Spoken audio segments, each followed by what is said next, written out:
Yo, yo, yo. Welcome back to Neighborhood Politics. I am Mrs. Neighborhood Politics. And I'm Mr. Neighborhood Politics. And you know, we always got a special guest. We got somebody super special. Would you like to introduce yourself? Yeah, I guess. Tell us just I'm Carlisha, also known as the dopest dreader. The dopest dreader. Yeah. Okay. So you do hair, you do dreads. Yeah, that's my thing. That's your thing. Yeah, that's my go-to. Okay. Yeah. That's what's up. And I know, we've known of each other for some time because it was a time where I had dreads. Right. And I used to come and used to get me right. And it used to be, and we'll get into it, but it used to be a great experience all around. Yeah. I had got hooked on to you from one of my boys. He had locks at the time. And, I was moving back from, I think, Kentucky, and I was looking for somebody to do mines. And this was my third time having locks. So I'm like, man, I need somebody that's going to get me right in the city. He was like, I got somebody, bro. She going to get you right. Go into the shop. She going to be done in 30 minutes. I'm like, bro, ain't no way. That peer pressure, You feel boy, me? that pressure. Yeah, I'm like, ain't no way. I done had locks all my life pretty much at this point in time. I done sat in shops for 5 hours. Ain't no way she going to be done in 30 minutes. My first time I went into the shop, I was probably done in 15. I called him immediately. Like, bro, you ain't gonna believe it. I'm done already. No, seriously, when he started getting his hair done by you, I was like, she already done? Right. No, I'm like, really, seriously. Yeah. I'm like, oh, yeah, you need to keep going to her. Then when he was coming home, they was crispy. We was good. Yeah. It was cool. Because when we was up in college, his hair would take forever to get done. But that's crazy because you actually had thick locks. Mm-hmm. Your locks was on the thicker end, which is better for stylists because it's easier. Really? It's a lot quicker. Is it? Because it's thicker? Because it's thicker. So it's easier. It ain't a whole bunch to retwist. Yeah. So you miss having dreads? Yeah, from time to time.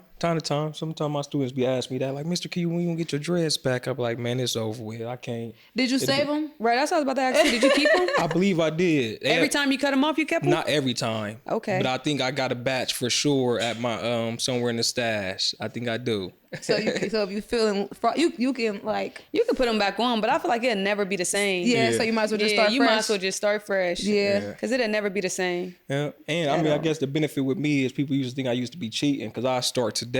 And by his hair grows super. By June, I done caught a few casts. They be like, man, what you doing? I'm like, I don't know, man. That's just how the game go. Yeah. So you are an entrepreneur. So you do hair. Mm-hmm. You a mother. Mm-hmm. Okay, a mother of 2. You have a boy and I have a girl. Okay. My daughter 14. Okay. And he's 7. So I got 2 of them things. Okay. Excuse me, 7.5. Okay. I'm 2 and done. Yeah. Oh, so you waited like 7 years apart. Not really, but like you said 7, 14. Yeah, that wasn't part of the plan, but I did. I did. If I could go back, I definitely would probably do it, have them closer in age. Yeah. For sure. But I like the way that everything turned out for me. Like I got night and day. So my daughter is like super chill, quiet, stay to herself. My son, that's a whole nother ball game. Like he just all over the place for real. So I actually like that I got that little gap for real. So it worked out the way I feel like it was supposed to. That's what's up. Would you want any more? I go back and forth. It would have to be when I got married though. Yeah. So if my significant other one-on-one once we got married, then I'd definitely go for one more. But it got to be quick because I'm trying to retire by like 42. Right, you know what I mean? right. So it got to be quick. Okay, that's what's up. So where did the journey for, you begin when it came to doing locks? And just being an entrepreneur, because I don't want to just continue. We're going to get into everything that you got your hands in, but where did it begin for you? So I've always been a braider. I got 3 brothers. They always had hair. So I always been like a braider. Even in high school, like I was known for being a fast braider. So a lot of times it was just like a side hustle for me. And then my brother ended up getting locks, and a lot of people that had braids ended up getting locks. So I kind of but I was jacking people up in the beginning for sure with the locks because I didn't know. Yeah. And it wasn't like stylists was willing to help one another. So I was messing people up for real. And it was only charging like $35. So it was like nothing for real.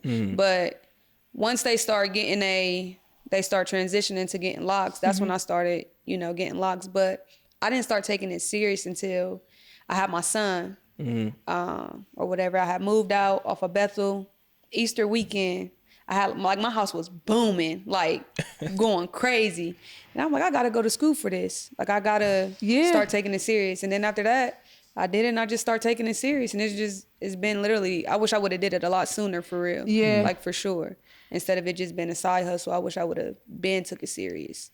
So you had learned the skill of doing locks on your own, though, pretty much. Okay. Yeah. Dang, that's crazy. Yeah. You started off braiding and then you went into dreading. Yeah. But I feel like that's kind of how it happens for people. You know what I'm saying? Because you don't be knowing that you can do so much. Yeah. And then when I first, like I said, when I started, it wasn't like people was willing to help you. Like at all. So I had to figure it out, trial and error for real. Like I used to mess people up. You know what I mean? Like I can admit that though, but that's trial and error. But they came to you. Yeah, and so they always came back. Like literally, they always came back. So it's really a blessing for real. So I ain't mad at that. So how did that help build your, your character and your work ethic though, with not having really nobody to help push you in the right direction as far as teaching you the game? How did that help build your character and when it came to it? That's a good question.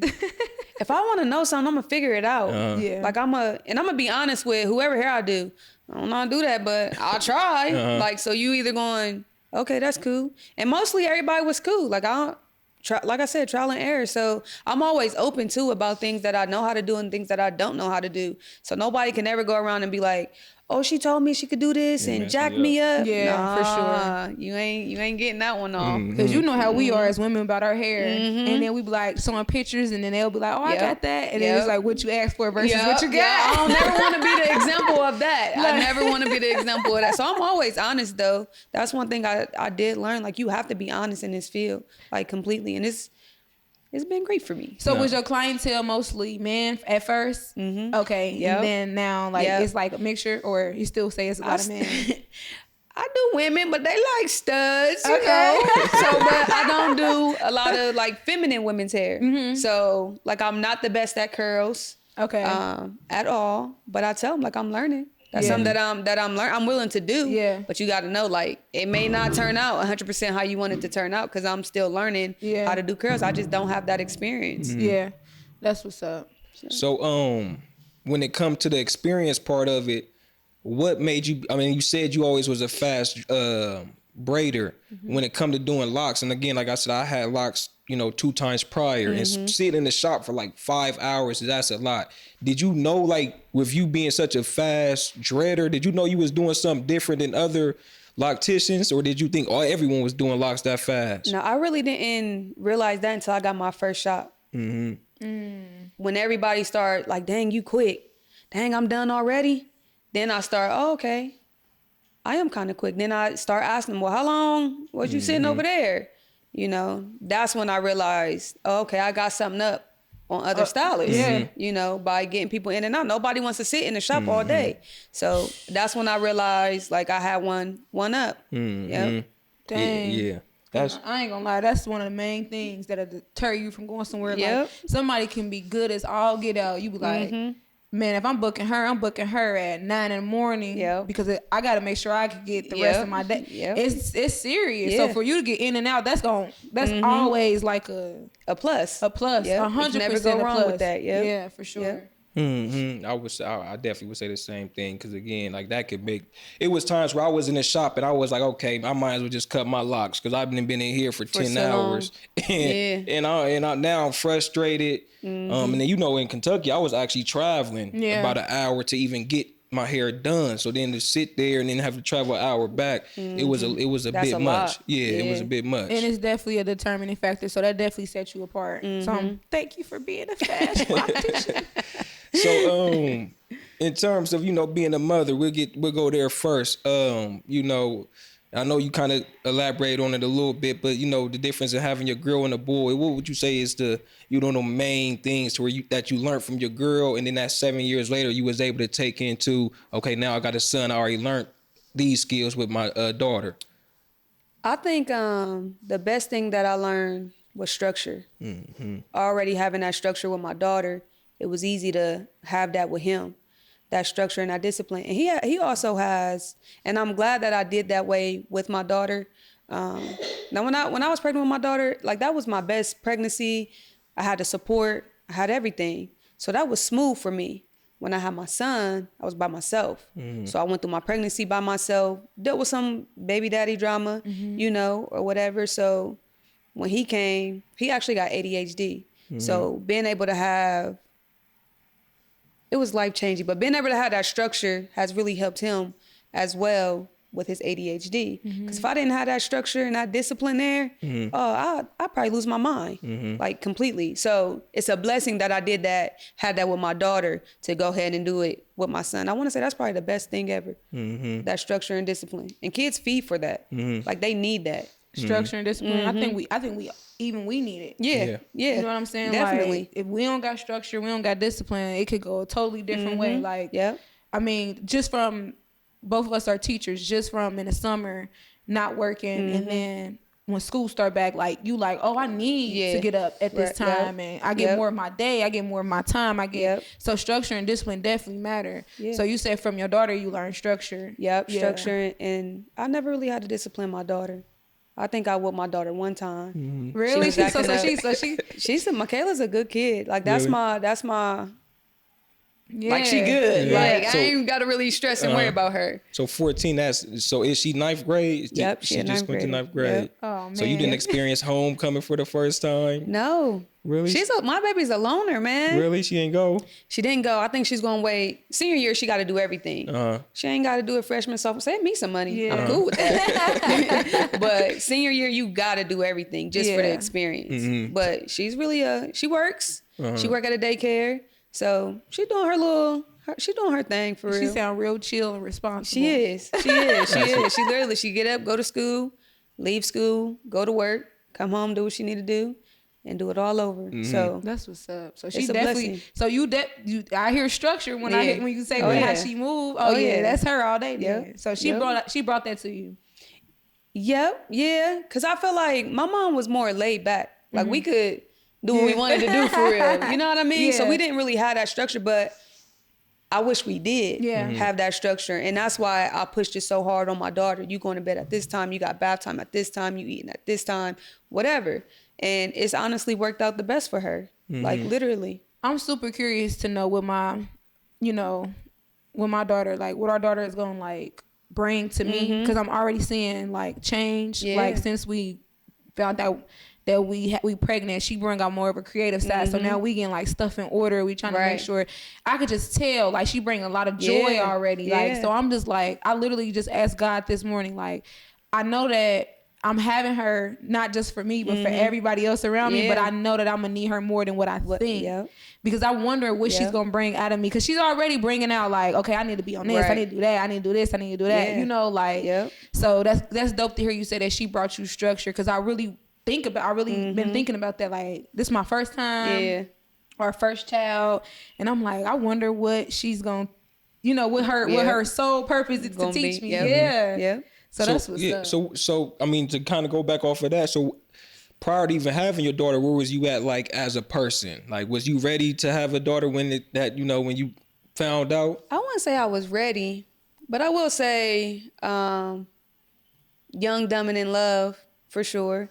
But I wouldn't say I was ready, but I feel like having her, like that was a different experience of love. Like all this time I thought, I'm in love with my first love and nothing can top this. Nothing is better than this. And then it's just like, dang, like I cried having her. Like even thinking about it now make me want to cry just because I don't know, like that experience, that love, like it's crazy. Like I needed her. Like you said, I needed her at that time. Like I for sure needed her. Now with him, I didn't cry.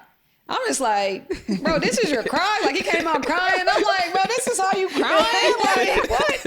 But I needed him in a sense as well. Like, but I didn't know it. But That's touching. And I think and I don't know, but with us about to have a daughter, I think she was definitely like, I want a boy. And, all day. And to hear how you saying when he came out, you like, bro, this is your cry. I think that's what she was ready for. She was ready to kind of be like, all right, go with your dad, go outside, cut the grass, or y'all go to the park. That's exactly and what then I was as soon ready as for. now it's the girl. So it's like, and of course we gonna still have our bonding time, but now it's kind of like, as a mom, like she's like actually you. Yeah. That's you. That's so that's exactly what it was. Yeah. I always just knew from like as a kid, I'm like, my first child is going to be a boy. It's just I'm a boy mom. Like, and I just really thought I was going. Soon as I really found out I was really having a girl, that really like.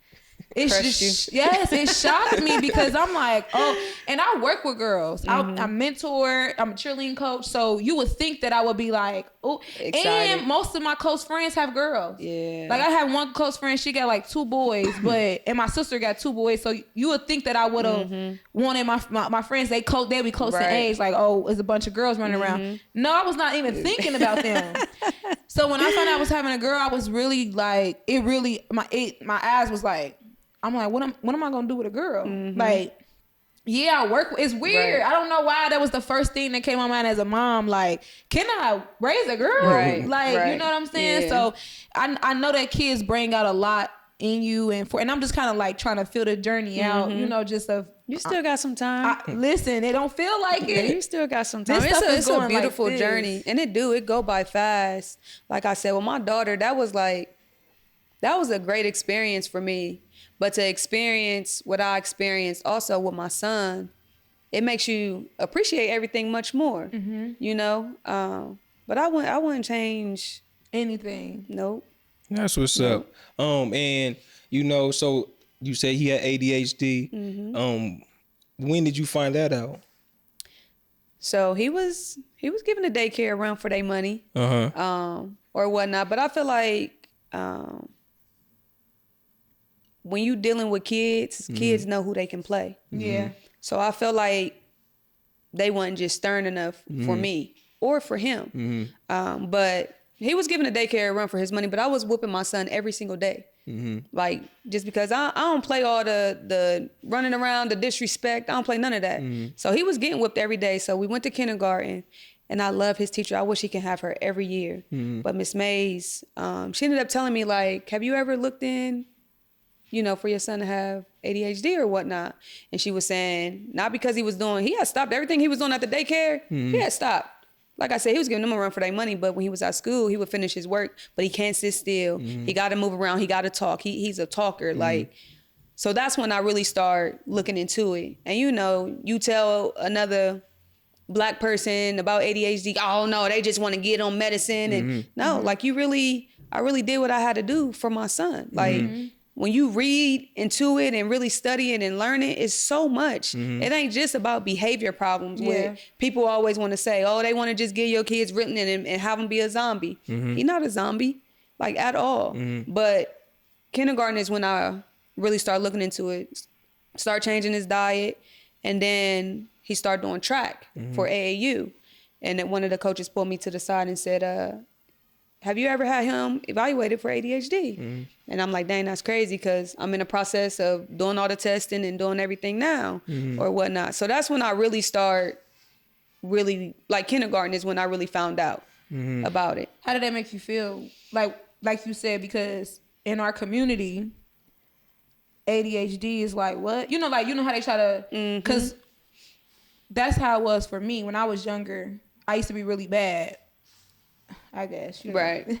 And I can come in the classroom and turn the classroom up if I wanted to, or I could chill it out. I had completely all the control I wanted. Right. And they told my mama they think I have ADHD, or the teachers did. So then my mom was like, okay, let's visit this, and then she gave me some Adderall. So they prescribed me some Adderall back in the day. So I didn't even really get evaluated. It was more so like my teacher saying she keep getting in trouble. She act up. She da-da-da-da-da. I'm pretty sure it's different protocols and procedures. It was just like a statement they made. My mama said something to the doctor. The doctor prescribed Adderall. And Adderall made me a zombie. Okay. Like, it really did. Yeah. And then it wasn't until, like, I had talked to my brother, and he was in jail at one time, and I was telling him, like, yeah, they say I got ADHD. I'm taking this medicine, but the medicine making me sad. It's making me... He's like, you don't got ADHD. You just needed to chill out. Like, stop acting like you don't got no sense. Right. Like, you just need to just chill out. And then I was like, you right. So I started acting like I was taking my medicine, and I would go to school with no issues. And that's when I realized that I had more control. So I know then when I was told had ADHD, it made me feel like something was wrong with me. Right. And I felt like ain't nothing wrong with me, but y'all telling me something wrong with me. So I can only imagine as a mom, how did that make you feel? Just finding out that it's a possibility that he might be ADHD. At first it was hard to accept. And then it makes it harder to even accept when you don't got nobody to talk to about it. When everybody is just like, oh, ain't nothing wrong with him. No, I whip my son every single day. Like literally, you can't go outside. You can't do this. Then when he got to kindergarten, I start studying. And I really start like paying attention. Like it hurt for real because it's like two sides to him. You know what I'm saying? And a lot of times nowadays, like if he was to go somewhere, everybody want him, oh, just give him some medicine. You know what I mean? He goes somewhere and people want him just to sit down and watch TV. That's not him. He want to be outside. So I feel like, at times I feel like I'm all my son has, because nobody wants to invest in learning the things that he has to do. You know what I mean? Things that can keep him occupied, that's gonna make his situation a lot easier. So it's still an ongoing battle that, you know, I deal with, for sure. But it is what it is. Like, you know what I mean? Like, yeah, for sure. And like I said, we really did everything we were supposed to do just to make sure like this is even a possibility. You know what I mean? I did my research. I read so much just up on it. You know what I mean? And he's not a zombie when he's on it. But he is more chill. He's more aware of the things that he's doing. You know what I mean? So and I think it's just like you said, and it's just for everybody, anybody that's watching it, like the main thing that I'm hearing you say that I really love is that you did your research. Oh yeah, for sure. I just told you my mom just listened to what the teacher said, and then yeah, you know what I'm saying? So they give me this medicine. Right. Then now this Adderall got me up all night, and I'm emotionally sad. Now they got to give me some medicine to go to sleep. You're right. And you just listen to what they saying. Like you just said, you did your research. Yeah, I definitely did. And like I said, I try to change his diet. I try to change a lot of things, and most of the time, you know, it's hard. I be on TikTok. I see the little baths that they do. You know what I mean? I be trying everything. Like, talk about TikTok too much for me. And I tell him TikTok it be helping though. It do be helping for sure. So, and I learned a lot off of there too. But like I said, if I never had that structure and discipline, oh man, it'd be crazy. Like I was in this group on Facebook, an ADHD group, and a lot of parents on there don't have structure and discipline with their kids, so they already like give their kids away, and they saying they don't like their kids. That can't be me. Like this is mine, so we stuck regardless. You know what I mean? But I'm not going. You know, he know what's up. Like you're not about to just get off with me talking crazy to me and doing crazy. You know what I mean? I'm not going for none of that. Because like you said, ADHD don't always necessarily mean behavior problems. It just mean being active. Yeah. You know what I'm saying? And he can't control himself. He got to move around. He got to touch stuff. You know what I mean? He got to talk a whole bunch. You know what I mean? He going to ask you 1,000,001 questions, and he just going to be going. But I'm pretty sure that taught you, or is teaching you too, has taught you and is teaching you patience. Oh my God. And I just, cause sometimes I'm human. What? So sometimes, look, bruh, you gonna have to be quiet and, you know, but he just went to a Central State game, and my good friend, brother, Marcel took him to a Central State game, and he one of them people, I don't believe in medication, he gonna be cool. So I'm like, bet, cool. Like, I love that. Cause when we ain't got nothing going on, he don't take it. He can take it when he got school and when he got to focus on games. That's it. So he went out there, and my son recorded the whole thing, and he just so calm and so patient. Makai, get off of there. Don't be hard-headed, dude. You know what I mean? So I appreciated that so much. And I'm like, dang, I got to get back to that. I got to get back to talking and being soft, because I got so much going on that sometimes I just be like, like, here we go. Yeah. You know what I mean? And my patience ain't there. So that made me realize, like, I gotta bring it back down for sure. It's intentional. Yeah. But just, you know, I as a teacher myself, as a black man, as a teacher that works in, you know, it was considered the ED unit last year, SPED for Columbus City School. They can kind of switched it up to where it's all, you know, under one umbrella. I just appreciate you as a black mom, because we just had parent-teacher conference like 2 weeks ago, I want to say, an open house. And within my 5 years of teaching, like, I've actually only like interacted with one of my black boys, because that's typically once you get to that age, it's it's usually like, as far as the ED unit goes, it's usually only 2 girls in there, maybe 1 girl, 7 boys. And I've probably had a relationship, talk to one parent within my 5 years. So to see how active you are as a participant and being there for your son, that's super, dope. Cause again, like I'm at a point in time now to where, where I try to reach out to parents and I can't, at that age, they're done with them by then. They're like, I'm done with them. You deal with them. Right. But it's like, we still need that. They urging for that love at home too, that they not necessarily getting. Right. So that's super commendable that you an active mom like that. But you've been like that even before today. I remember when I was first getting my locks done, we used to just chop it up. Used to be like, we used to have them little conversations like, are you involved with, young, helping out the young kids and stuff like that? So, you've been like that. Yep. So that's super dope for sure. Yep, I appreciate it. Yep. Now you're starting early too. So by the time he even get to middle school and high school, you ain't gonna have that many, like the normal issues that the kids that we deal with have. You know what I'm saying? It'll just be about adjusting. And that's what I tell him all the time. And sometimes he'd be like, I don't want to take that no more. Because you got to show me you can control yourself. You got to learn to control yourself. So you know what I mean? I'm not setting you up to just take this medication every single day, all day, every day. No, you still gonna be off that. I'm gonna still treat you just like I treated your sister. It ain't no difference because you got ADHD. I'm gonna treat you different or let a lot slide. Nah. I think also even with the ADHD thing though, even as a teacher. And then like you saying your son going to the Central State game with your friend. I do think also we have to get to a point now to where it's like sometimes, man, these kids they do have a little bit more energy. That don't necessarily mean, and I'm not saying for every case, but sometimes we can be quick to throw a label on a kid.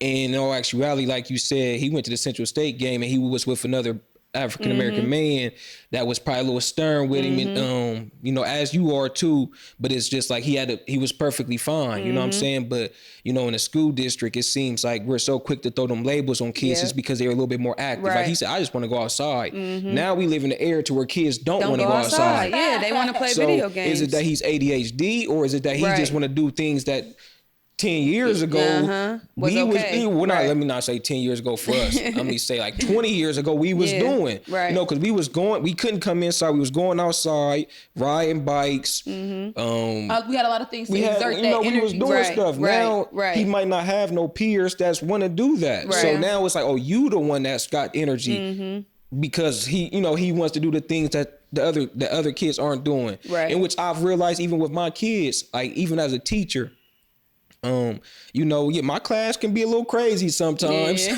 but what I will say is it also brings me peace because I can go into another classroom, the general ed class sometimes, and it's no talking. It's no interaction. The teacher would be like, okay, can someone read? It's nothing. It's just headphones in. And that's scaring me because where is the social going now? But then if you go to my class, I ain't gonna lie, a little turned up sometimes, but it also brings me back to the place of, this is kind of how the classrooms was when I was in school. Turn interactive, social. Yeah. So to speak on that, I feel like last year, his first grade teacher, I'm very involved, like I said, with school teachers, all that. I felt like his teacher was,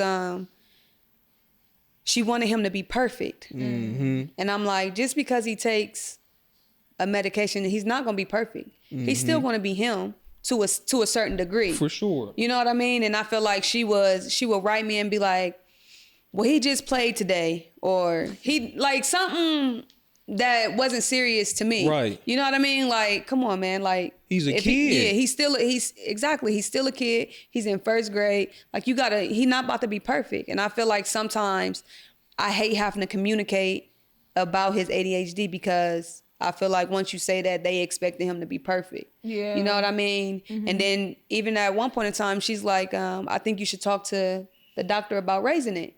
And I'm like, it ain't even been that much to go on for you to even suggest to raise his medication. But you know what that made me think of? And I'm gonna be honest and like transparent.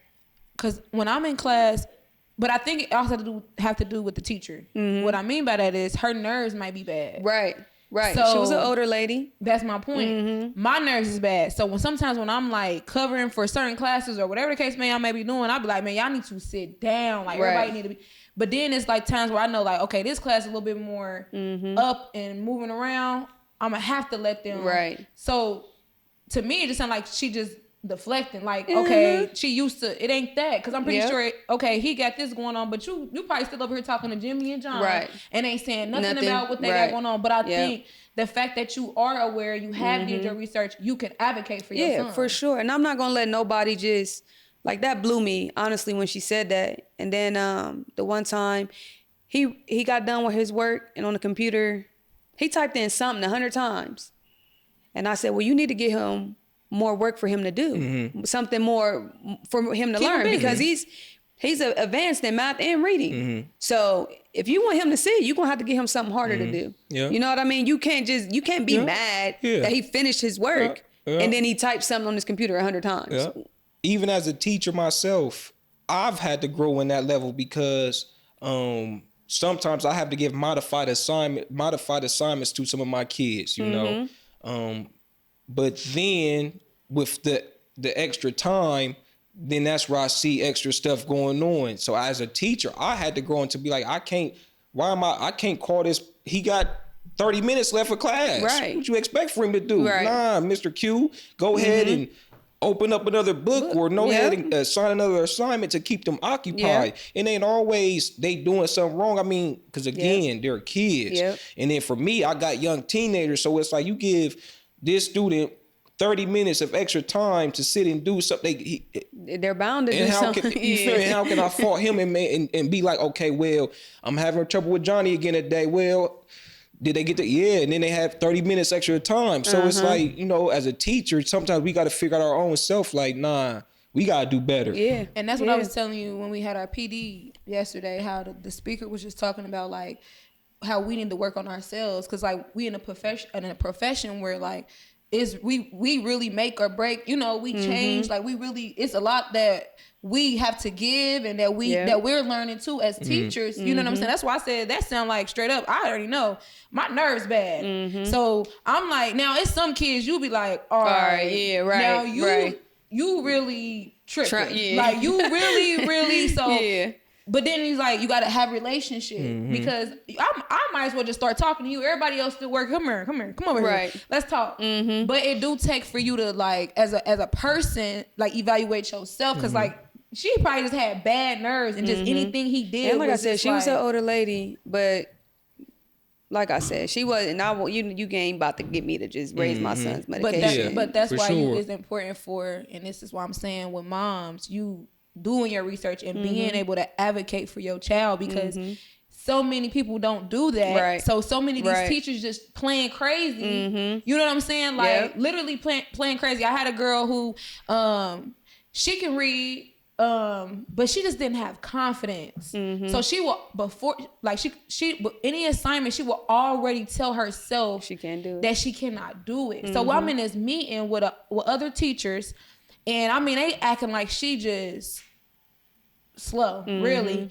And I'm just sitting there listening, but like Holy Spirit just was like, say something. And I was like, y'all, she can read, she can understand, she can comprehend. Her issue is that she has something totally different going on. She has confidence issues. It's her mentality. Like she been abused. It's so much stuff that have her in this space where she feel like, dang, I don't even know what, because she been told. Yes. So I told him, I said, this is different. Y'all talking about her and her comprehension when it's something else going on at home, where it's just more so she need somebody to affirm her, you know, just different things. And then everybody in the room was like, yeah, I do see that she have little. I'm like, because I just read definitions to her and I told her what it was and I asked her what it was. She repeated it to me. She understood what I said.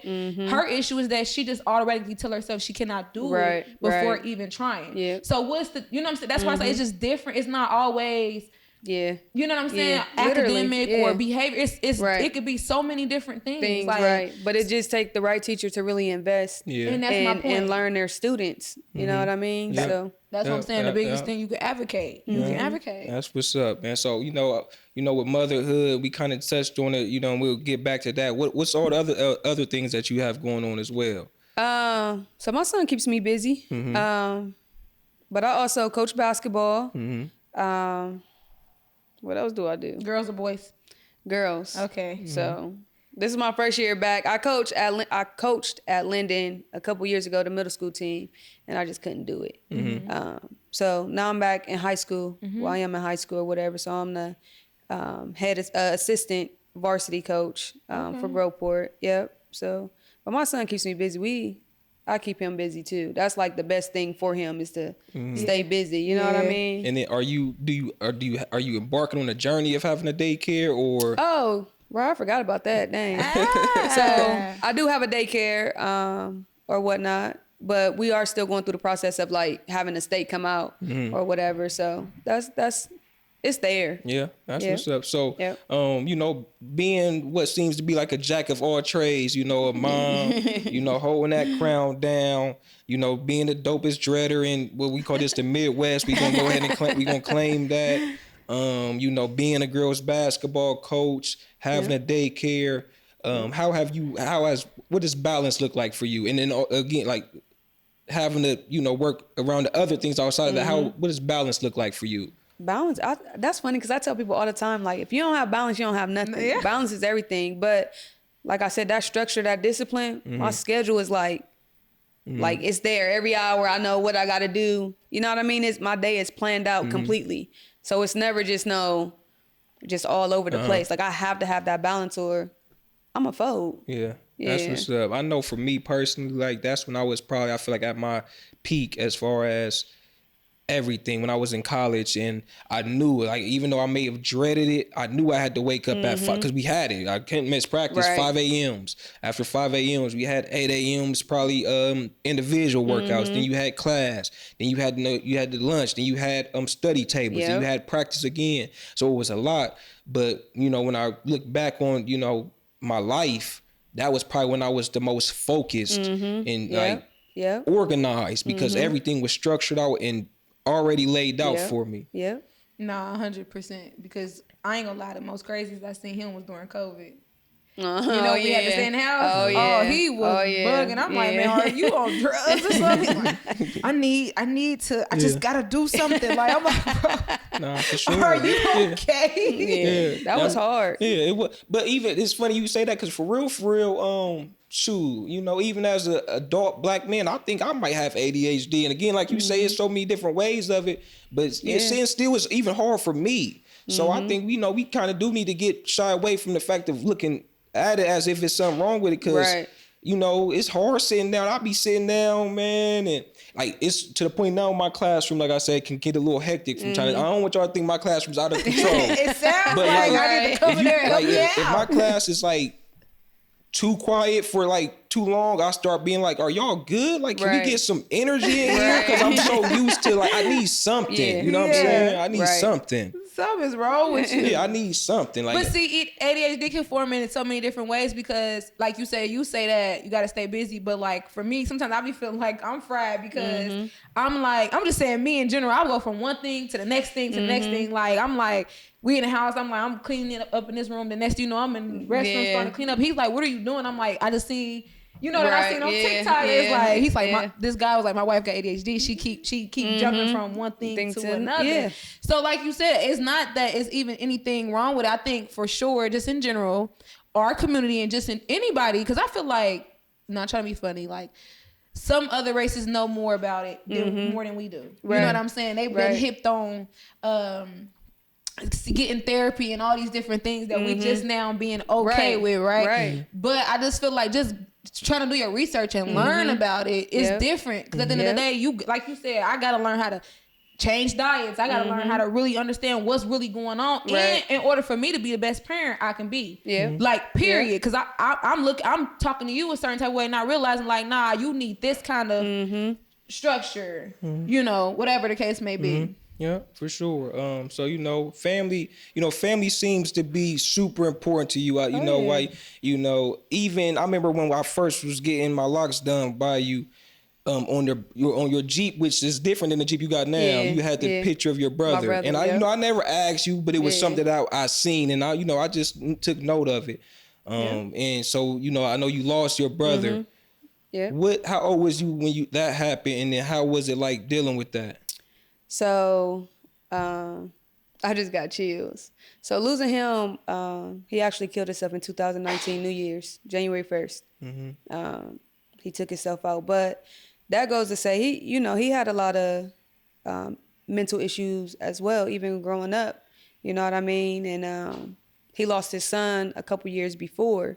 And it was all over the news. The stove had fell on his son and suffocated him or whatnot. So I think that just overwhelmed him, along with dealing with his own issues. And then they did they won a settlement. So I feel like everybody, I hear a lot of people saying, oh, they wish they had money this and money that, which really I feel like you could still be miserable and drowning, and you can have all the money in your account. You ain't got nothing to worry about. So to me, money isn't everything, because you can still drown literally with all that money in your bank account. But he did. He committed suicide. Yep, January 1st, 2019. Yep. 2019. Go ahead. No, I was about to say. So how when he was just saying how did you how are you currently? It's still I think it's my son that really. Yesterday we went to his daughter's senior night. So this was the first time he seen his lady in a long time or whatever. And the first thing he said was, where's Uncle Carlos or whatnot. So for him to still remember my brother, you know what I mean? That means a lot to me or whatever. But I think it's still hard, but I feel like I deal with it better than what I have. You know what I mean? I feel like and I know people be like, oh, if you kill yourself, you go to hell, all that. But I truly believe he's at peace with the decision that he made. And if you at peace, then I'm at peace. I don't feel like he went to hell or, how people do with that. I just feel like my brother is at peace. I feel like it was too much weighing in on him. And I feel like a lot of times Black men don't have an outlet. You know what I mean? Everybody reaching out, wanting some of that money. He used to call it blood money, So everybody reaching out, wanting that money. I feel like that was the icing on the cake. Even though he was living a crazy lifestyle, I feel like he had this thing where he just had to take care of people's kids. You know what I mean? I feel like he was trying to fill that void of losing his son. And I feel like that's why he was so connected to my son. Every time he seen my son, he cried. You know what I mean? So I feel like he was trying to fill that void. But I feel like Black men don't have an outlet. I feel like y'all got to walk around everything just okay all the time. I got to buff up and ain't nothing bothering me and I'll figure it out. And I don't feel like that's fair, or life should be that way. And I think everybody needs that, not just men, but I think women need that, as well. I feel like it's okay to have somebody to talk to. And I don't feel like he did. You know what I mean? I feel like he carried a lot, even with his own issues, his own battles, And he left a note or whatnot, but I feel like he was traumatized as a kid as well. He went through a lot with the systems. He was on medications as well. You know what I mean? So I feel like he dealt with a lot, and he hasn't healed from a lot of things that he went through as a kid himself. Having to grow up a lot sooner than what you planned on doing, you know what I mean? It causes a lot of trauma. Yeah. PTSD and just the experiences, and if you never dealt with them or you ain't even intentional about dealing with them, they gonna deal with you. You know what I'm saying? Yeah. I think that's probably one of the biggest things that I'm learning towards, even in my journey of life.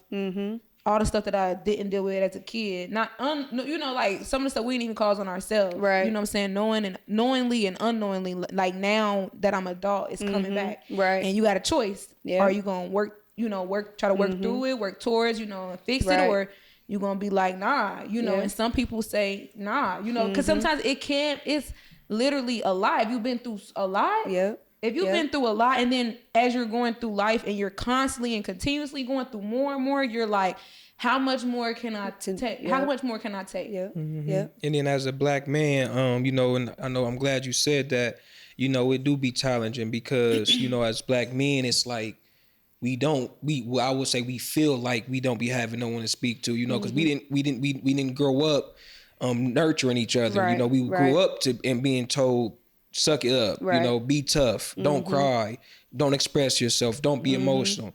Then if you take away the dynamics of your household, not really having it, like you say, him being in the system, now you really not really having that, you know, immediately around you.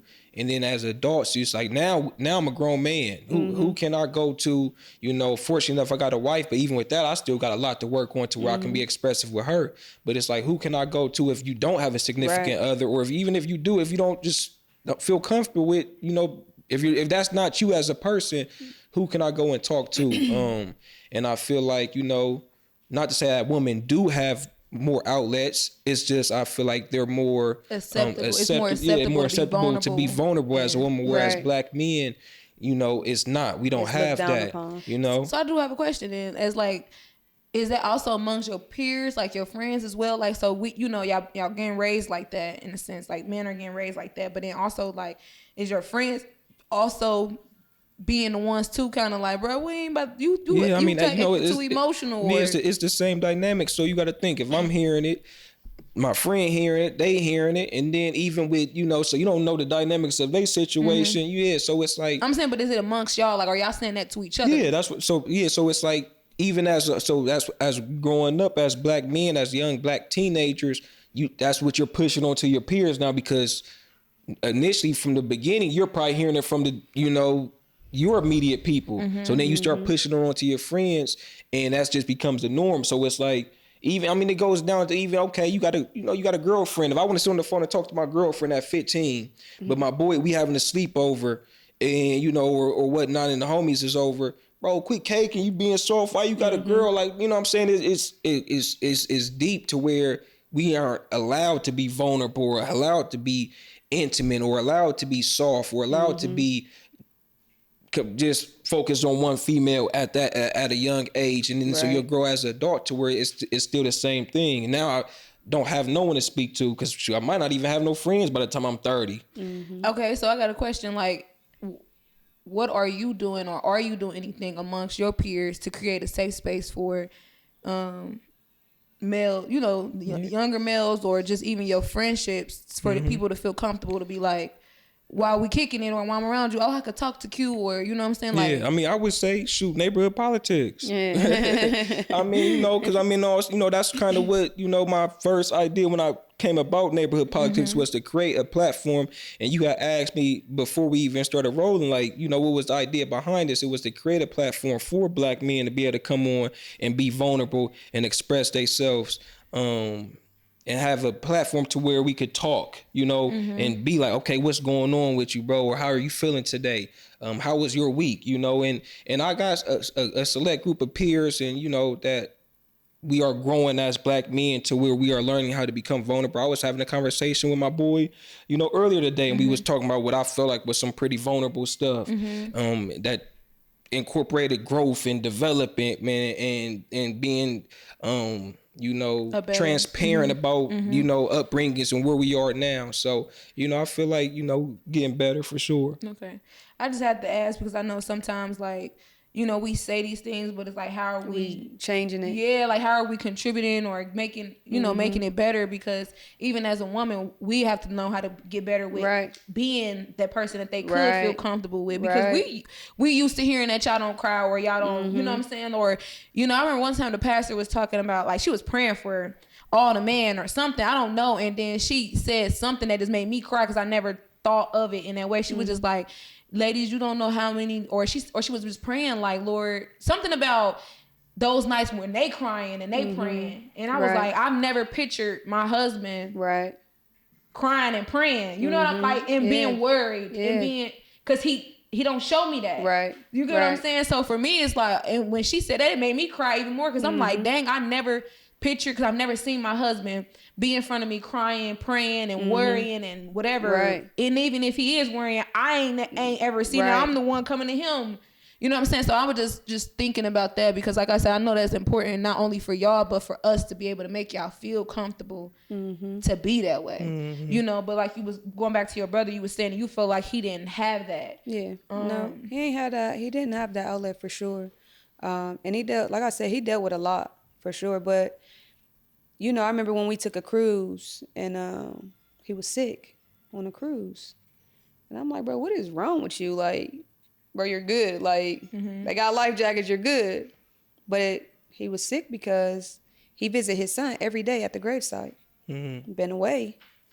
He couldn't. So his body was immune. So he was sick that he missed out on visiting his sons. Wow. I mean, his son during that time.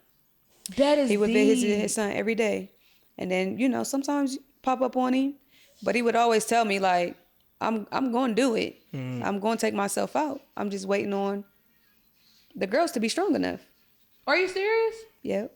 But, you know, like I said, and for a long time, I dealt with a lot of guilt because he would tell me that all the time. Oh, bro, shut up. You're not about to do that. You know what I mean? But I really should have been more involved. You know what I mean? It's crazy because for a whole year, I didn't talk to my brother. We had got into it. We ain't talked. We beefing now. You know what I mean? Boom, his son get killed or his son dies. Now we create this crazy bond. You know what I mean? We traveling the world. I feel like that was our living our best life. Like, we didn't have no worries. He didn't have no worries. We traveling together. Our kids is together. Like, we living a good life. And I lost my train of thought. Where you was going was that pretty, well, I don't know where you right. You was just pretty much saying, like, before y'all didn't have a relationship, but once y'all relationship went a different way, then y'all be right. So we built that relationship. You know what I mean? We had this great relationship. Like, that was my dog. Like, that was my, like, bro. Like, what? We was good. So when he would tell me that, I should have been more sensitive to him. But growing up, he would say it all the time. I'm gonna kill myself. But so he been saying that. You know what I mean? So growing up, hearing that, seeing we had a family gathering and he making a scene, it's just like, dang, here he go again. You know what I mean? Nobody really took the time to invest in him. Yeah. You know what I mean? And him telling me multiple times that I'm just waiting on LaWanna to be strong enough. Once he felt like she was strong enough, he was gonna do it. But, you know, growing up, I'm like, bro, yeah, whatever. We love you. You can't do that. The girls still need you. You know what I mean? But he meant that. And it's so crazy because the day that he did it, I feel like him and my son was so connected. I was leaving the mall and my son was like, I want to talk to Uncle Carlos. I want to call Uncle Carlos, like bugging. And I'm like, bro, relax. Like, you was just with him over the weekend. Like, relax or whatever. So I call him. He don't answer. For whatever reason, I go home, get him ready for bed, get my daughter ready for bed. I'm laying in the bed. And I just decided to start uploading, like, all our pictures from traveling. Like, weird. His girl called me. And I'm like, I see her name. I'm like, dang, this boy done got in some trouble. You know what I mean? And I'll never, like, just hearing her say, you know, he killed himself. I'm like, what? So I don't even say, like, I just start screaming and run out the house. My daughter calls my mom. I don't say nothing to my kids. I just start screaming and run out the house. My daughter calls my mom, you know what I mean? Or whatever, and she calling me. But I'm flying on the freeway. I'm in Groveport. They live in Powell. So it's like, that drive is like, oh my God, like something crazy. So when I finally get there, like, I'm just numb. But I'm like I want to see my brother. But they still got him in the car. You know what I mean? They still got it taped off. He's still in the car or whatever. So the cops, like, tackle me on the ground or whatever, and they let me know my nieces don't know. So I got to get my shit together, my stuff together. You know what I mean? At that point. So I suck it up. But LaWanna's in the car as well because they have to question her or whatever because she was there. You know what I mean? He wrote a note. He went and cleaned their building, came home, wrote a note, and said, don't open this until he get outside. He went outside in the car, locked himself in the car. And she said, the crazy part is, I feel like he was so ready because she said he was so calm. You know what I mean? Like she said, he was just calm. He said, he was telling her like to go back in the house. LaWanda, just go back in the house. And she was saying no.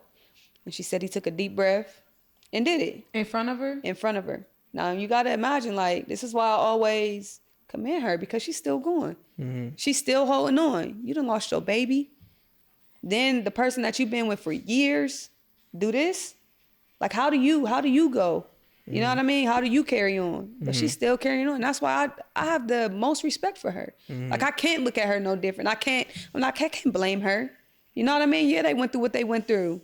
But trust me, these issues is deeper than that, baby. Like, it ain't just off of that. You know what I mean? But he did it right there in front of her. And after they took him out the car and I got in the car to take the car into the garage, you can feel like I swear, like you could just feel the sadness.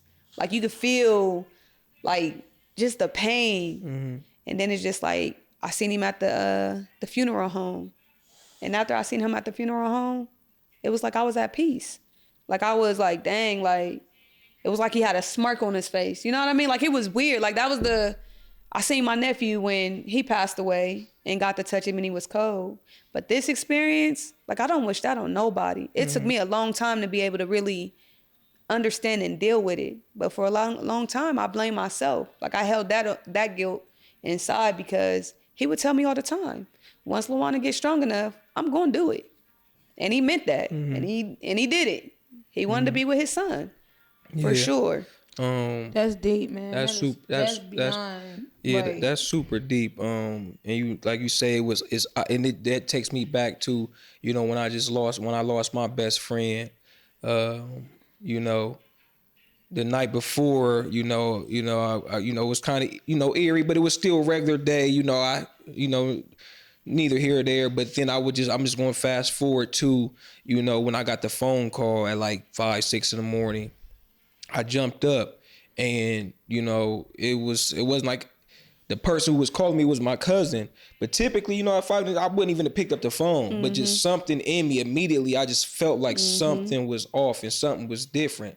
And I picked up, and then that's when, he told me the news, and I'm like, damn, it just hurt immediately. But like, it was just something in the air to when that phone rung, and it's the visuals behind it is, I just remember everything. I remember waking up, hearing the phone ring, looking at the name on it. Everything seemed like it's moving slow, and then hearing the news, that was hard. But I know you said that you had to deal with that guilt as far as him telling you that. But what I would love to say to you is, and I mean, I'm sure you've heard it before, but I know you did all you could, and I think the important part is knowing, like you said, your brother's in a more peaceful place. Oh yeah. Because sometimes it'd be like, I want to hold on to you, I don't want you to go, but is that for that for me, or is that for you? If you ain't really been in a happy place all your life while you've been here, you've been going through things to like what you said.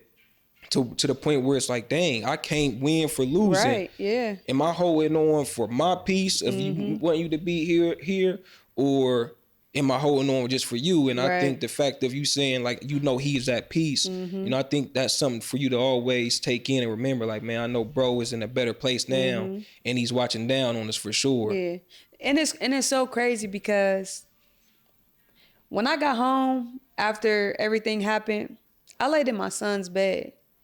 And he got this football toy box. And I promise, like I could not sleep for nothing. You know what I mean? All the toys in there just start like moving around. I'll never forget. Even when I was leaving his house, I had a Malibu. I was driving my Malibu. My blinker light would not cut off. Like I've never had an issue with my blinker light. But my blinker light, I promised to God it would not cut off. Then I'm like, ain't no way. I get home, I lay in my son's bed, and I kid you not, like the whole toy box the toys start moving around in there. I'm like, oh, okay. Yeah. Then a week later, I'm on his butt. My lights in my house start flickering. So it's just like, I had too many signs, but it was still like hurtful and painful. For sure. Like, you know what I mean? Then COVID hit, and it's just like, nah, like I can't. Like I gotta accept it for what it is. But just those signs, like for sure, like made me feel like he was good, like he was okay. And then it was multiple times I would be yelling at my son, and the lights would flicker in my house. And I'm like, okay, your uncle must want me to lay off because I'm about to tear you up. Yeah, you know what I mean? Like, man, but it's just like, dang, okay. Like, I get it. You know what I mean? I've accepted it now for what it is. You know, my mom is still having a hard time, you know, accepting that, you know, especially with her, you know, she just got diagnosed with cancer a year ago. You know what I mean? And she's scared of that. But I think she's still having a hard time accepting him doing what he's doing and her understanding his reasoning why. But that's something she gotta figure out. I think because what like he was saying, like what people who not going through as much, or who am I to say my battle ain't as worse as you know, I'm not dealing with what you're dealing with. So I think because we be feeling like, well, you can do this, you can do that, and it's like some people ain't like that. Like it really actually do feel like it's too much. You know what I'm saying? So for like somebody like your mom, it's hard to fathom because it's like, well, we could have just did this, or it ain't have to, like, you just, and it's like, that's why she's probably having a hard time even understanding, you know, just the thought of it. Because I had a friend, and her sister just committed suicide in like January or whatever. And me and the friend, not friends anymore, but the little sister always struggled with feeling like she didn't want to be here. You know, a lot of things had happened to her and different and of that nature. And I remember just spending time with God. Then right after I spent time with God, my phone had rang, and I said to myself, I said, this about to like this phone call. I don't know what, but I was like, this phone call about to mess up my whole mood. I don't know what made me think that or whatever, because me and the girl ain't friends no more, but I was, you know, well connected with her family. But it was just like, it's either about to be about her. It was just something. But the sister tell me like, yeah, she committed suicide, whatever. And it just threw me off because she had been talking about it. It's something we've been walking her through or whatever. And I had told Q, I had a dream about her that night. And that night I was telling her in a dream, like, man, you know, everybody's saying you dead or whatever. And she was like laughing, like, that's crazy, da-da-da. But in the dream, she ended up telling me like, yeah, she pretty much had a choice if she wanted to go or not. And she said she seen herself on the other side, and she said she was more happier and she was better. So she said she just went. And then Q was like, well, baby, that's your peace right there, because I couldn't sleep that night. I couldn't sleep with the fact of knowing like she really went through with what she said she was going to do. You know what I'm saying? And out of just, not out of nowhere, because like things, whatever, but when I had that dream about her and she told me that, I'm like, God wouldn't even allow her to come to me if that wasn't even really the case, because I ain't asked for the dream. But she just was like, I see myself better, happier, she said, so I just walked out the door, you know, and I was just like, wow, you know. And he was like, that's God giving you that peace that you asking for about the situation. You know what I'm saying? Because it's something that I feel like we would never be able to understand, because we're not in those shoes. You know what I'm saying? So I get that. And you know, just spiritually, it just be the enemy. You know what I'm saying? So he spoke that over his life all those years. You know what I'm saying? So that was open the door up more and more and more and more. And once the enemy knows he can torment you in a certain way like that. And like I said, you know, him trying to take care of other people's kids, he was cheating too, you know what I mean? And the girl was crazy. So I just feel like all that just took a toll on him. Just everything. Completely he couldn't catch that grip back. You know what I mean? He couldn't get above the water, you know what I mean? And for a long time I was mad. Like back and forth, like just mad. Like at him or just with everything. You know what I mean? Like just as stupid. Like, bro, like what are you doing? You know what I mean? And then it's just like, okay, I'm never gonna get the full reasons to why, but I know why. You know what I mean? Like, I'm not here to judge you. Like, it is what it is. You know what I mean? It is. I wish it wasn't, but he not coming back. You know what I mean? And that's something that I had to accept. But I do wear him every single day. Like, you know what I mean? Like, you're not going to be forgotten about, like, at all. So that's just something. That's I don't know what life. You know what I mean? I think this is an important, you know, a good moment to, you know. Usually she do these, so I'm gonna still let her pass them over. But you know, hearing this and your story again, you know, seeing how you pushing through again, seeing how you are a great mom, you wearing all them hats, you holding down, you know, again, something about neighborhood politics. We want to give people their flowers. Oh, definitely. You know, why it's still well deserved. So these is gonna be for you. I appreciate it. Yeah, these is gonna be definitely for you. Yeah, them is for you. Thank you. I appreciate it. Yeah. No, you deserve it. You know what I'm saying? I appreciate it. Just in general, like he said, being who you are and still persevering.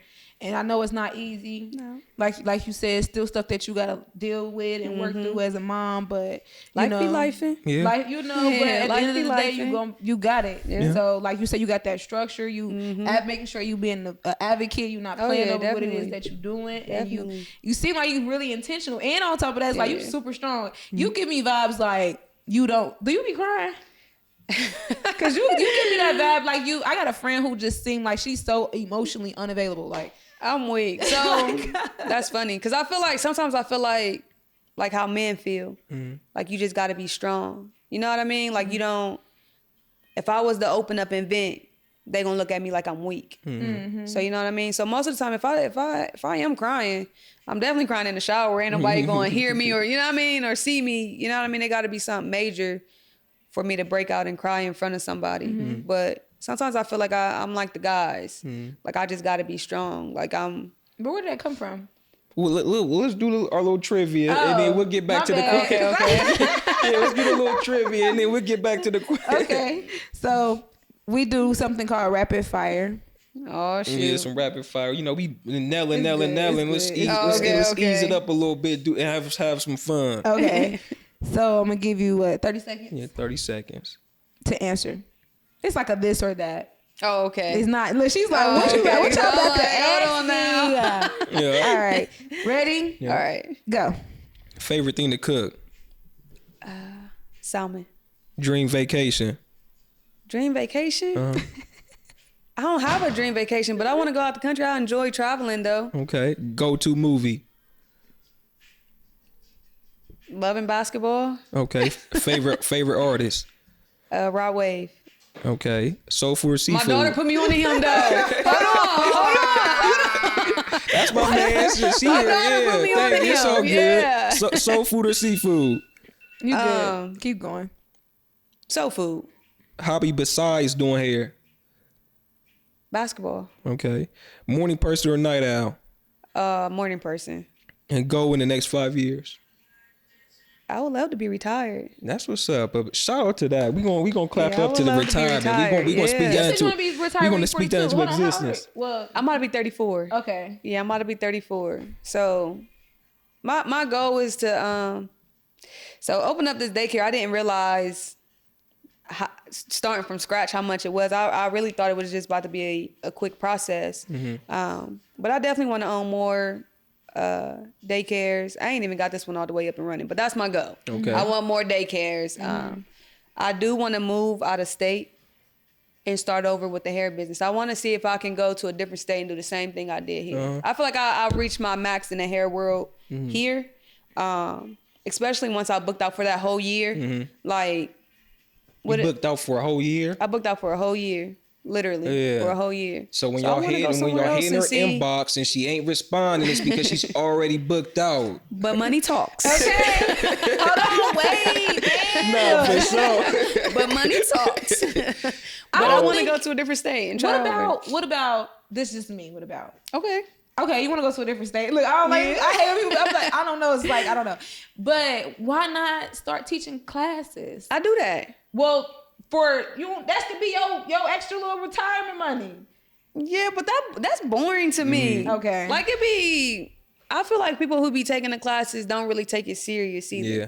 You know what I mean? Like I offer them I might not respond to DMs because I'm a busy person, but you can pull up to the shop, you can watch, you can shampoo. You know what I mean? You can get your feet wet, but I feel like they don't take it real. Yeah, you know and that's the challenge when you working hard in your craft, and then you kind of now I'm investing my time and energy into you and you not really receiving or giving me that same energy that I need. It's like you're wasting time here. Yeah, we're going back to this. Okay, Rod Wave. Oh, come on, man. Listen, shout out to Rod Wave. I like Rod Wave, right? But he be crying. But he gives me so much. Like I feel like he just sending the message of depression. I hear that too, but listen to what he said. Then listen.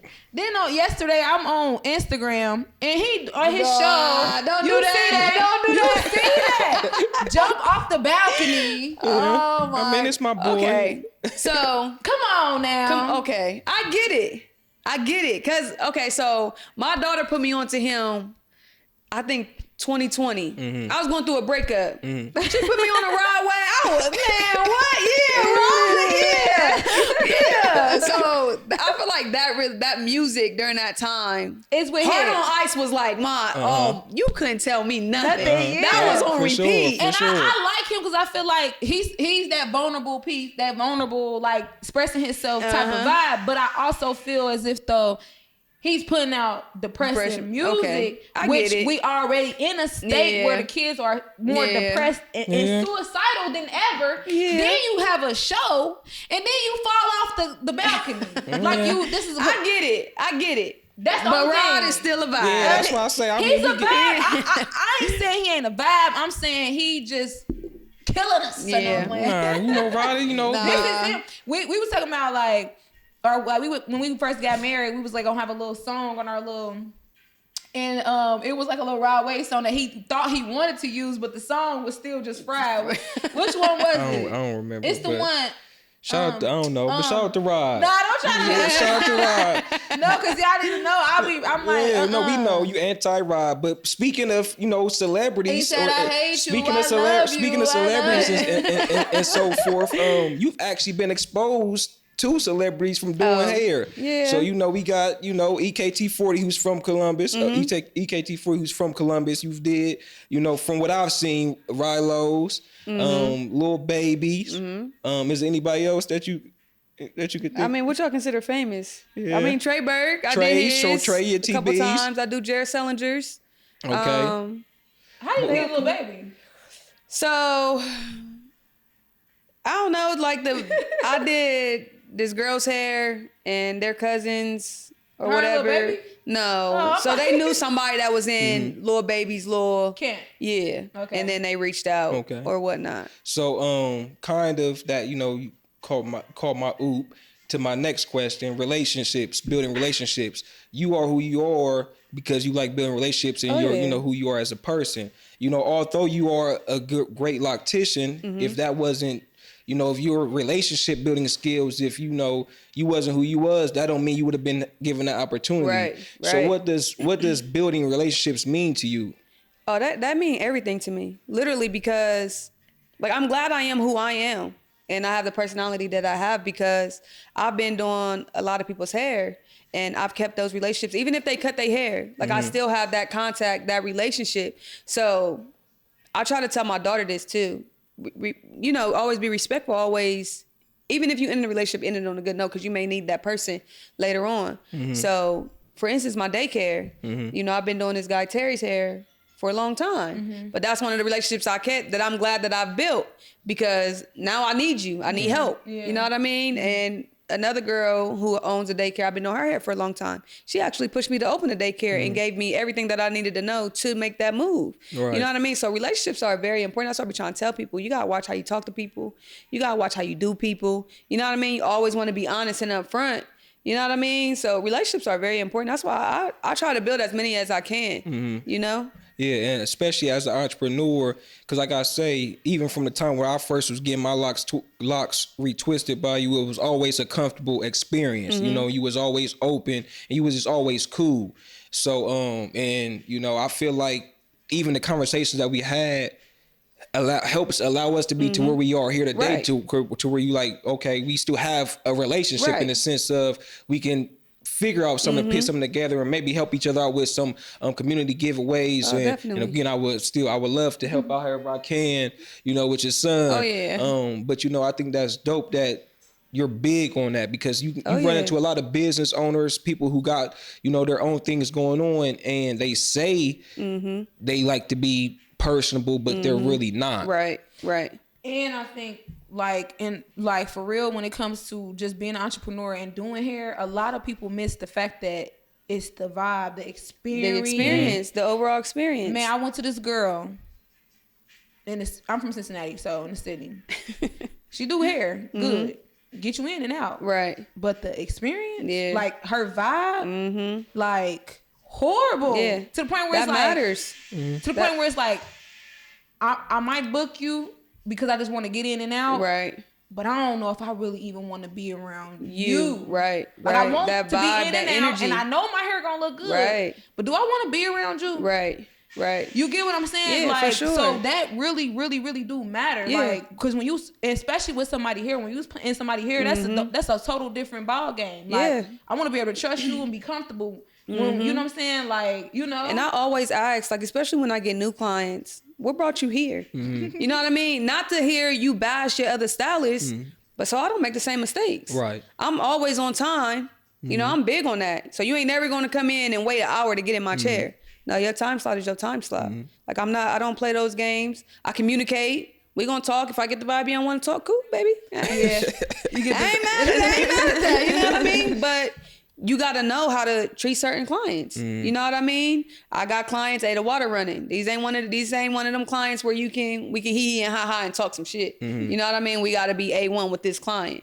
So I think that's a good point. Cause I feel like if you want to be a top stylist, all that matters.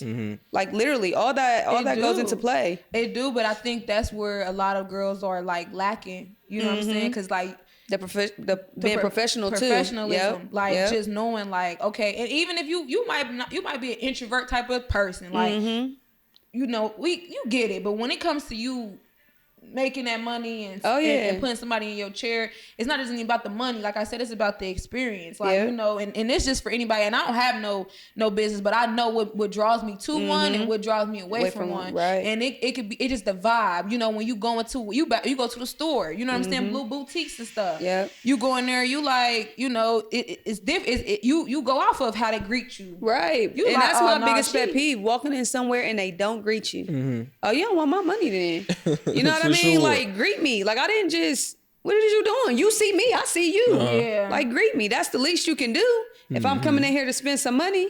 You know what I mean? But I also feel like we tear down each other. Yeah. You know what I mean? Like, I'd rather somebody come in. Like, I had somebody leave me a bad review, right? Something about the dryer. She bashed me, for real. Like, I asked her if she wanted to sit under the dryer. She said no. Cool, whatever. You can go. You know what I mean? This was the first time I did it or whatever. She bashed me, talk about something. I didn't let her sit under the dryer. Her other Loctician is way better. I don't know why they call me the dope it. You know what I mean? So you think she came just to I don't know what her intentions was, but you had every opportunity to tell me that you want to sit under the dryer. Right. You know what I mean? That could have been solved. Right. But the first thing you want to do is go to the internet and bash me. You know what I mean? Like, at least give me a chance to redeem myself before you go and bash me. Right. Give me that opportunity for you to come to me and say, look, I really want to sit under the dryer, whatever the case may be. I want to style and I want to sit under the dryer. Tell me that. Cool, no problem.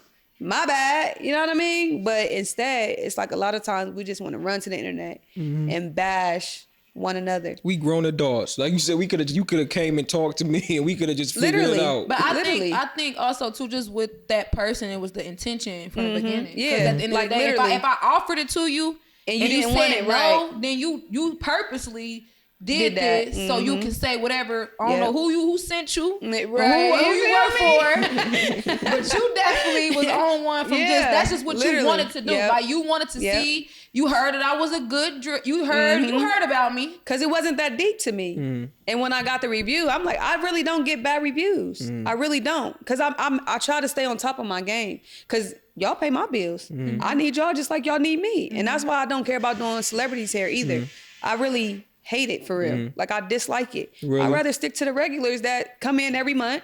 I see, can have a conversation where we talking, hee ha ha. You know what I mean? I don't care about doing that because they too entitled. They entitled. You know what I mean? Like, with all due respect, I went and did Lil Baby's hair. Something that should have took me 45 minutes took me 3.5 hours. Because he wanted perfected a certain type of way. This ain't... Because he was sleeping. They called me. They told me I needed to be there at 3:30, right? This was last minute and everything. So we go up there. I take a barber with me, my bro, or whatever. You know what I mean? And take my son. My son was with me that day. They couldn't even go in the room. So they had to stay in like where the food was, which is cool. I respect that. You know what I mean? But you tell me 3:30, right? I'm here. I'm ready to work. Hour go by, and I'm in this freezing room. I'm cold, but I'm in here with a whole bunch of men. This is uncomfortable for me. You know what I mean? What do? You rap? You rap? You know what I mean? What do y'all do? And they like, oh, you don't listen to Lil Baby? I don't. I don't listen to rap like that for real. I listen to Rod Wave, but I don't listen to, you know, come on, man. I don't listen to rap like that. Yeah. But it's just a respect thing. I feel like they're too entitled. You know what I mean? I'm on your time, so you know what I mean? Just because I'm doing your hair, so you think I'm supposed to wait 3 hours? Yeah, something that should have took me 45 minutes. Yeah. And it took me yeah. Like it's just so. But see, I like that. That's the humble part of you. Like, oh yeah, that don't. Good promotion. Now Rilo, he was cool. I don't even know. You know what I mean? My daughter was like, "You're gonna do whose hair? Rilo." Oh yeah, he better than Lil Baby. I'm like, well, whatever. You know what I mean? But he was cool. He was chill. He was cool. I'll do his hair anytime. Okay, that's anytime I'll do his hair. You know what I mean? That's what's up, man. She don't remember their names. I don't. Yeah, that's it. I was waiting for him to say. That's what's up. What was business like for you being an entrepreneur? When COVID hit, boom, the world changes, shit shuts down. What was things like for you then? How did you have to adjust? So in the beginning, it was beautiful because I was tired. Like I needed a break, but I didn't know how to take a break. So it's like, oh, okay, cool. Then I'm at home for a couple days. Oh, okay, cool. But then, you know, I got my son at home and it's like he jumping off the walls. At that time, we didn't know nothing about the ADHD. You know what I mean? I'm just like, dang, like now we stuck in the house or whatever. But depression started to kick in. You know what I mean? I was still fresh from my brother. You know what I mean? So that was hard. So I was actually... And I wish I would have did it. I was actually ready to move to Florida. And I wish I would have did it. Like, I wish I could go back and just go. You know what I mean? But it was I don't know how, it was good and bad. You know what I mean? I ended up starting doing hair again. You know what I mean? Somebody called, stay bored on me or whatever, you know. They be hating. And which I think it was this girl, which I ended up turning her away because she was too late. You know what I mean? You come into my house. At that point, I don't want to do it no more. Right. And I don't have to. Right. So I know it was her. She ended up calling state board, which is fine. You know what I mean? But I wish I would have left. I wish I would have moved. Yeah. You know what I mean? I do wish I would have did that. But it was a gift and a curse because I was really tired. I was exhausted. So when that first happened, I'm like, cool, bet. Do you know how to give yourself a break now? I want to say no. Like right now, I can't.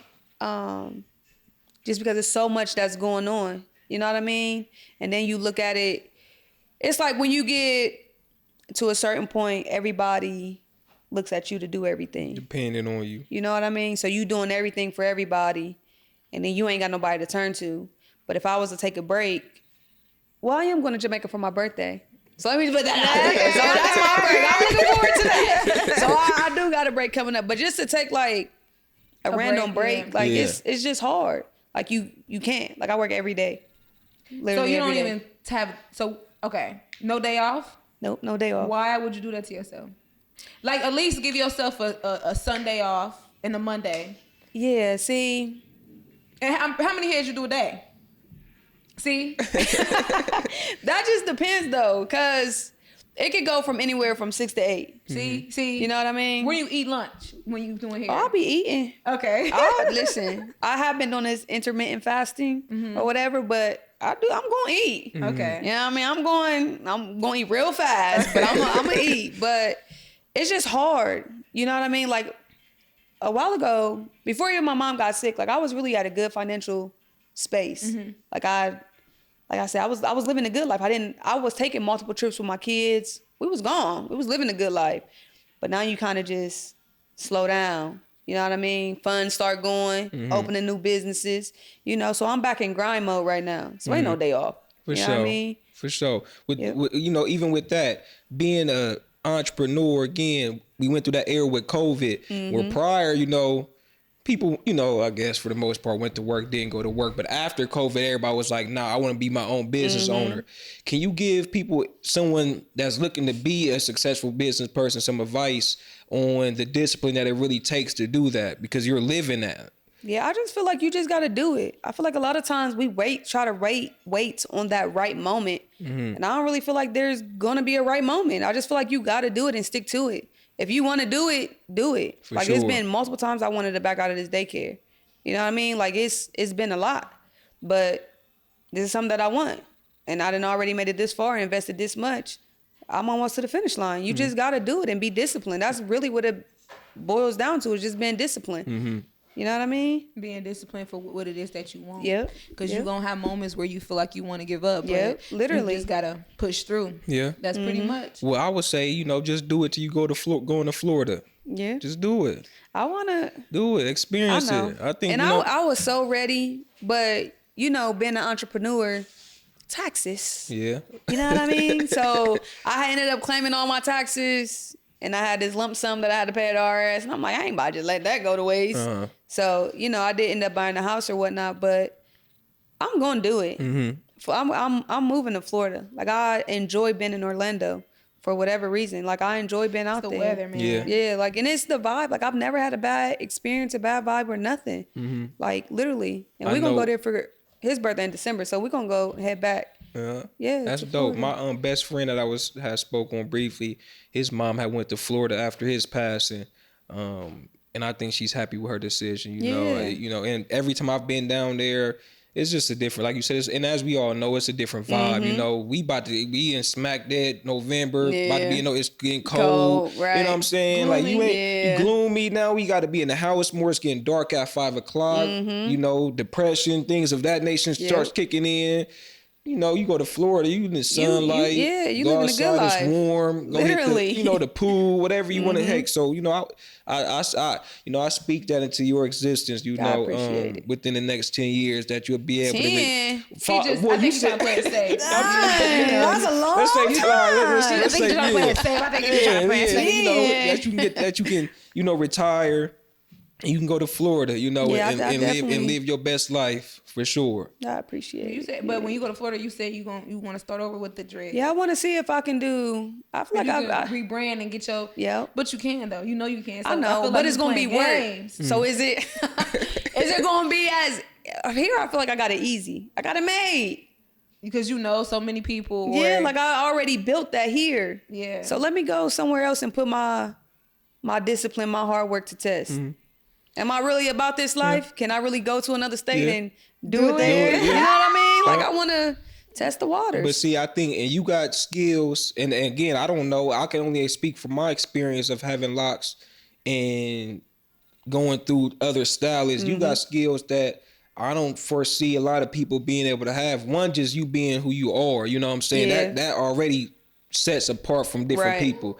Then, the experience that you bring it along with it. And again, I don't know what other people doing or what they ain't doing and possibly, let's say in Florida or whatever, but I do know from my experiences with you, it always been time, I come in, my appointment's at 3 o'clock, and I'm like, no exaggeration, I'm out by to the point where I'm getting my hair twisted. You already styling as you twitting up, but it creeped me out because I'm like, what in the heck? She didn't already style the first time. I'm like, she didn't already styled it. I'm like, wow. And then, under the dryer and I'm up out of there. So stuff like that, that's going to go with you and set you apart anywhere you go in the world. So I take that very serious, business wise. Because like I said, I need y'all. Y'all need me. You know what I mean? Y'all really pay my bills. That's why I try to make sure I don't get comfortable. We're human. Yeah. You know what I mean? But I try to snap out of that. Like, what is you doing? You tripping. You know what I mean? You need to get back on your game. But I definitely appreciate it a lot. Well, I want to encourage you to give yourself at least a day out of your week. Just one day. I know. You talking about everything that you're doing from being a mother first. That's the first thing. Then being an entrepreneur, which is doing the hair. Then trying to start your business and stuff. And then just still trying to... Probably what you avoiding is dealing with your own emotions and feelings. Yeah, definitely. Give yourself at least... You a real one for that. Because I like to stay busy so I don't have to deal with... You know what I mean? Because that's what we do. Yeah. That's just what we do. Yeah. We're just trying to make sure so we don't got to deal with what we really need to deal with. Give yourself one... Okay, let's start off slow. Let's just do this. One Sunday out the month. Sundays is cool, but he got flag football. Okay. One Friday or Saturday or maybe Friday. Monday or... a Wednesday. See, you look at you. That's what I'm saying. But it's never gonna be like a day off to myself. It's gonna always be something else that I gotta do. You know what I mean? Like it's always just gonna be something else. That's why I'm really looking forward to going to Jamaica. Y'all been to Jamaica? Yeah, twice. That's my favorite spot. She said we can't go back every time she goes. No, we can go back, but he like anytime we planning on going on the trip, that's just where he want to go. Have to you Jamaica? Have you been? Yeah, I took my kids. Okay, that's what I'm saying. Like our honey, like we had went. Okay, so the honeymoon. No, we okay. didn't go to honeymoon. Oh, let me tell you why. 2019 we went. That was when I graduated. Okay. And then 2022 we went for his friend had got married. Okay. We got married in 2022 as well. So he like we could go back to Jamaica. I'm like, no. But Jamaica was such a vibe. Yeah. It's always it was so beautiful. I'm not saying I love Jamaica. We could go. You just over it. You want to experience other places. I want to. If we go to Jamaica just on the humbug again, I'm cool with that. But I also want to go to other places. Like now it's our honeymoon. Let's go somewhere we ain't never been. We ain't been to Mexico. Let's go to Cancun. Okay, Mexico was cool too. And we had fun in Cancun. Yeah, that was like cool one of the. Too. It was just me and him and just a completely vibe. But he want to go to Jamaica breakfast, lunch, and dinner. You know, like you said, the vibes. You know, it was nice. As soon as you hop off the plane, you know they like you said, they greeting you. You know what I'm saying? They happy to have you. Because they said they make their money off of us. Yeah, and not just on some but they value because we who take care of them. Right. Like you just said, y'all take care of me, I take care of y'all. That's how they look at us. You know what I'm saying? So the first time I went, I was on a cruise. With my kids or whatever, and my brother.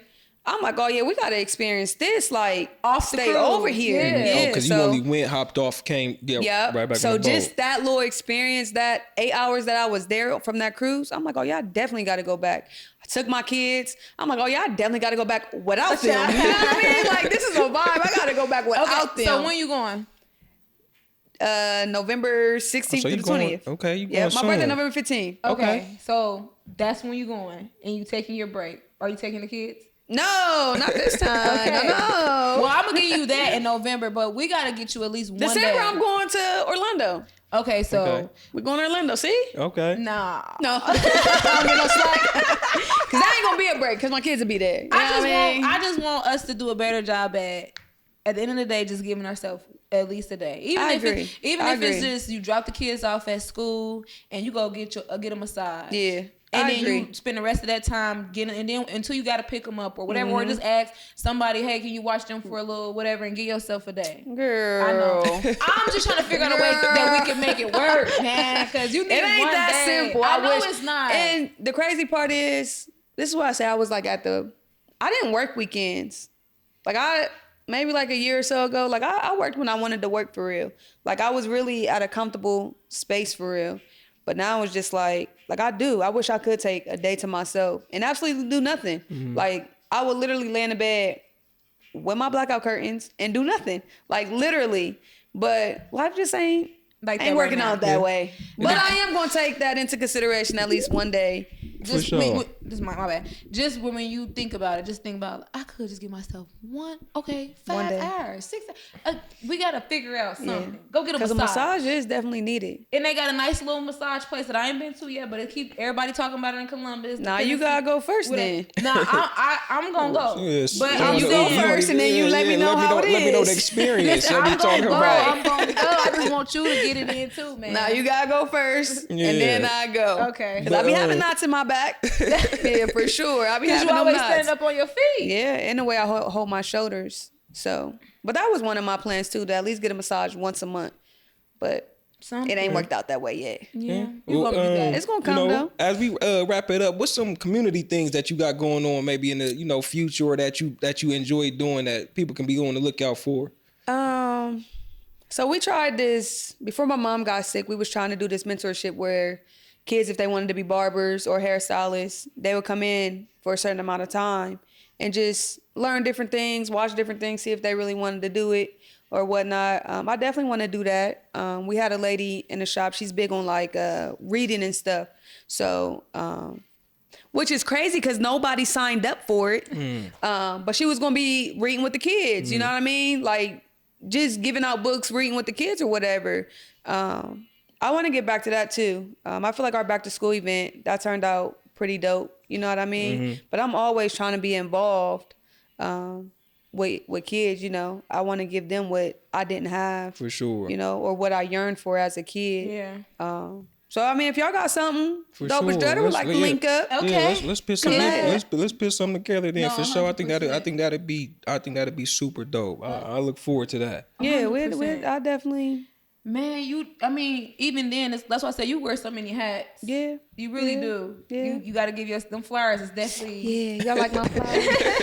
You know, entrepreneur, mom. You know, you a coach. Active mom. Let me continue putting that because, you know, again, to go back as a teacher, you know, I wish it was more active moms still out here to where they was handling their business with, you know, active mom. Even in high school, parents is dropping the ball.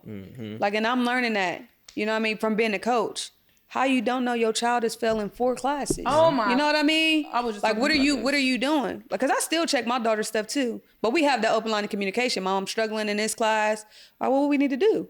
You know what I mean? But parents just ain't checking. You know what I mean? They just letting these kids just be. I just had cheerleading tryouts, and I got a couple of girls that I like for real. Then you look at their grades, you like, ain't no way. Yeah, like, and you got them 5, 4, you know what I'm saying? So you just not doing nothing. So this is beyond me. You know what I'm saying? Yep. And then they looking at you to go talk to the teachers to maybe get them to change their grade. It's just like, y'all should have been involved. That's with what your he's kids. trying to get me to do. Like, I told him, like, oh, you one of them. Yeah, he already during tryouts, he's doing all the coach things, and I'm like, I'm pregnant. Yeah. I'm a mentor. I'm still working. Right. That's enough for me until I know what my girls is. That's when I'm gonna put the work in. Right. You should have been calling and seeing who. I said no. I gave them a whole month to get themselves together. Yeah, it's hard though. I think a lot of things would be a lot easier if parents were more involved. You know, I feel like nowadays you got a lot of kids raising themselves. Yeah. So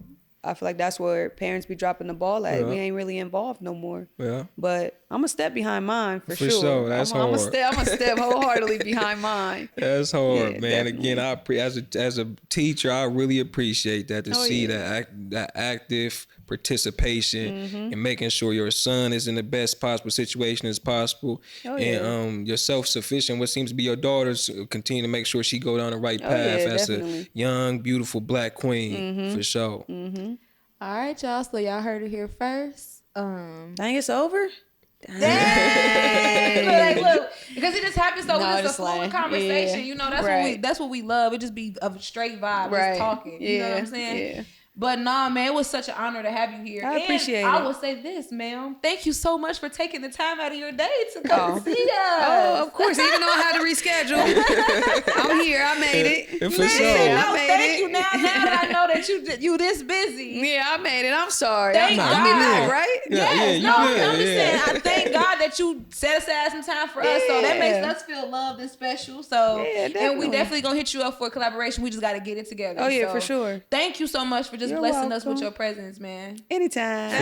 For sure. So yes, like, comment, subscribe, and share. We're gonna post her Instagram information. That way you can follow her. She might be booked, but you know, still follow her, right? Money talks. Okay. You hear her, money talks. Again. So like, comment, subscribe, and share. And thank you for watching the whole episode. We out. Deuces.